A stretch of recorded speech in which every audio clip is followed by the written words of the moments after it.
ఇక సన్న బియ్యమా రబ్బర్ బియ్యమా? ఈ బియ్యం ఇచ్చి ఏం లాభం? వండితే రబ్బర్ లాగా సాగుతున్నది. సర్కార్ సన్న బియ్యం పైన మహిళల అసంతృప్తి. మేము సన్న బియ్యం ఇస్తున్నాం, మా మంత్రుల ఇళ్ళల్లో ఏం వండుకుంటున్నారో గదే బియ్యం ఇస్తున్నాం, ఇట్లా మస్తు గప్పాలు కొట్టిండు. ఏమైంది? నువ్వు ఇచ్చే సన్న బియ్యం కాదు రబ్బర్ బియ్యం అంట. ఆ బియ్యం వండితే మొత్తం రబ్బరు బంతి లెక్క అయ్యి ఇట్లా వేస్తే ఎగురుతుందంట పైకి. అట్లా ఉంది కథ. ట్రంప్కు మోడీ లొంగిపోయిండు. దేశమంతా అండగా ఉన్నా యుద్ధం చేయలేక వెనకడిగేసిండు.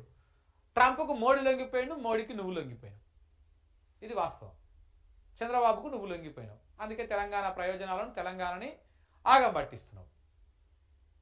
యుద్ధం చేయలేక వెనకడిగేసిండంట. కేంద్రానికి రాహుల్ సపోర్ట్ చేస్తే నిందిస్తున్నాడు.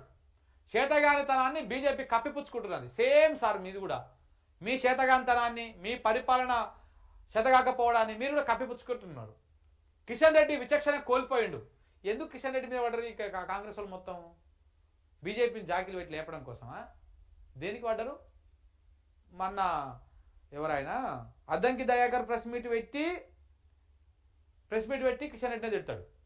జగ్గారెడ్డి ప్రెస్ మీట్ పెట్టి కిషన్ రెడ్డినే తిడతాడు. ఇంకెవరు? ముఖ్యమంత్రి గారు కిషన్ రెడ్డినే తిడతారు.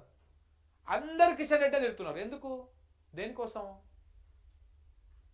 అంటే ఈటల రాజేందర్ కొంత క్యాప్చర్ చేస్తూ ఉన్నాడు, కొంత ప్రభుత్వానికి బలంగా గలం విప్పుతా ఉన్నాడు. ఆయన దొక్కడం కోసమా? ఆయన వాయిస్ వినిపించద్దు అని చెప్పేసి కిషన్ రెడ్డిని చెప్తారు. మరి కిషన్ రెడ్డి అద్భుతంగా ఏమంటారు ప్రభుత్వాన్ని విమర్శించింది ఏడ కనపడతలేదు కదా. ఏమైనా కనపడుతున్నదా? ఏడ కనపడతలేదు. వారం రోజులకి వెళ్ళి కూడా చూస్తున్నాం కదా, ఏడ కనపడతలేదు. మరి ఎందుకు అందరు కిషన్ రెడ్డి మీద పడ్డారు? ఏదో కథ ఉన్నది.